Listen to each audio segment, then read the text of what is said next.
James Blackwood, along with his brothers Roy and Doyle and his nephew R.W., started the Blackwood Brothers Quartet in 1934. In 1950, their base was Memphis, Tennessee. In the early 50s, they bought their own plane and began flying to concerts. They got their biggest break in 1954 when they won the Arthur Godfrey Talent Scout contest on CBS Radio and Television Network. Thank you very much, ladies and gentlemen. Good evening. We're mighty glad to see this great crowd here tonight, gathered here for some great gospel and spiritual singing. We hope you'll enjoy the numbers we have for you, and we're going to start things off in a kind of a lively way by singing for you a rollin', a riding, and a rockin'.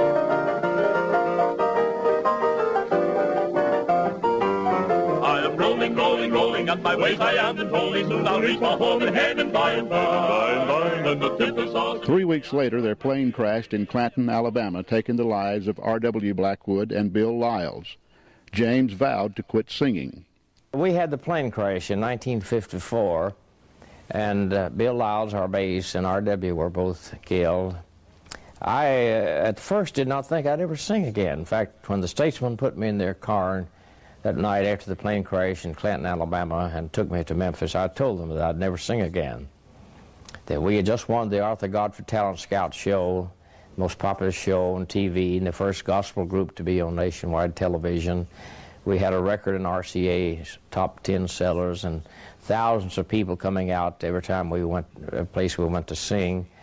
And I didn't think I could ever sing again, but Hovey and Jake and all of them said, well, James, you have to sing, you have to sing. So after a lot of prayer, not only my part, but I'm sure many thousands of people praying for me, I decided the Lord did want me to go on and sing. The Blackwoods had said something about us, Sunshine Boys, had the audacity to say that we wasn't living right. We could not believe it. And we sent Ace Richmond, sent R.W. word that he's going to whip him. And old tough J.D. sent James word I was going to whip him.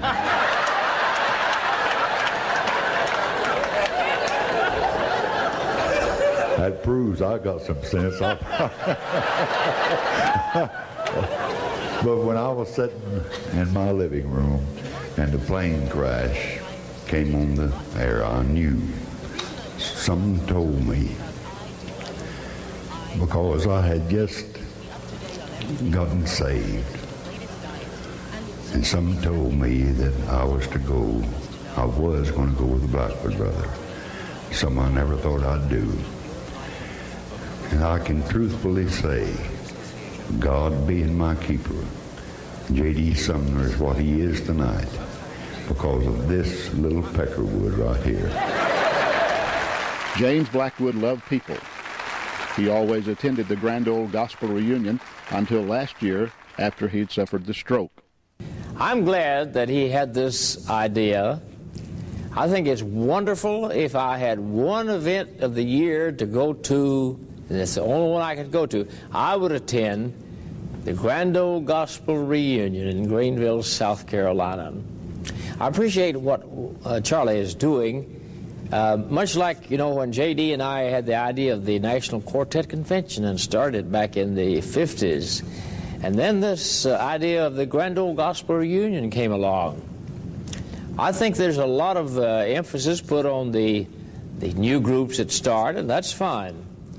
But I think a lot of people tend to forget about the older people, the people that paved the way for the young ones to make gospel music what it is today. I know that my brothers and I started back during Depression years and almost starved to death singing gospel music, but we never gave up. And I know I've been asked many times what is the most important ingredient, and I always say dedication. And a lot of people see the glamour maybe of the present day, of the big buses and all of this, the glamour that goes with it. But there were days when we old-timers didn't have the big air-conditioned buses to travel in. We traveled in a plain old automobile and paved the way for what gospel music is today. James was always willing to do whatever asked of him at the reunion. Once I had him dress as a female character during the Let's Make a Deal show. He came down the aisle posed as Sophia from Lithonia, Georgia, and he said he used to date Hovey Lister. He and Hovey picked at each other and cheered the audience. Hovey asked Sophia to open her shawl, and she readily agreed. Many thought this was out of character for James, but James said he didn't mind giving the people who had supported him over the years a few laughs. During his long career, James was probably honored with more awards than any other gospel singer, but his most coveted award came in 2001 at the General Council of the Assemblies of God when they presented him with the General Superintendent's Medal of Honor. This was one of James's last public appearances. What a way to end a career spanning almost 70 years. Although his awards and accolades would take pages to fill, there was only one award that James was striving to earn. I want to make it clear that the only reward that I'm looking forward to is to hear Jesus say, "Well done, thou good and faithful servant." But I suppose James was a man from humble beginnings, and the fame, popularity, and awards he received never changed his humble heart. We should spend the rest of our lives doing something for Jesus Christ and for His kingdom and for our fellow man. It has been my privilege to travel in many countries of the world. I have been behind the Iron Curtain in Soviet Russia. Many people have asked me, what is it like to be in a place like Russia? I sang there for the Christians in Moscow and in Leningrad, with KGB men in the audience to check everything that was done and said. Many of these people walked for miles to be in church that day, and they stood for 11 o'clock service, for 2 o'clock service, and for 6 o'clock service, each service lasting 2 hours. Many of them stood and then walked several miles home. As I stood there and saw these precious people who served the Lord and what they had to endure, and yet they had resolved that come what may, they were going to follow Jesus, I really was ashamed of myself, because I thought in America, we drive to church in an air-conditioned automobile. We sit in a padded pew in an air-conditioned church. If the minister goes over 5 minutes, we all look at our watches and think, oh, I've got to get home to eat.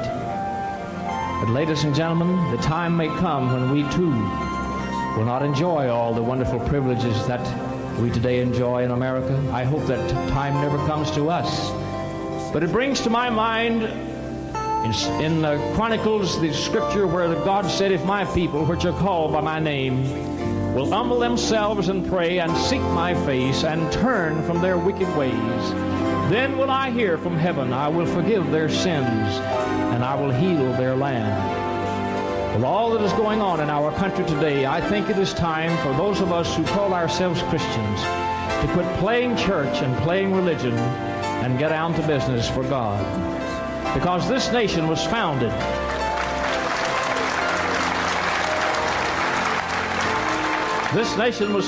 by men who believed in God, men and women who left the old country to find a new land where they were free to worship God according to the dictates of their conscience.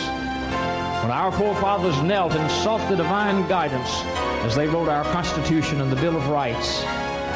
And today to see that we cannot talk about Jesus in the schools or read our Bibles.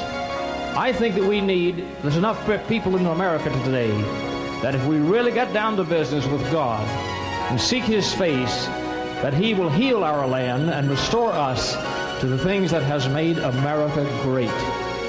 I want all of you here tonight to resolve anew and afresh that we're going to really live for God, and we're going to do what we can in this land of ours to keep it the land of the free and the home of the brave. There is probably no gospel singer who has sung to a more diverse audience than James Blackwood. One night in Greenville, South Carolina, I was singing I'll Meet You in the Morning.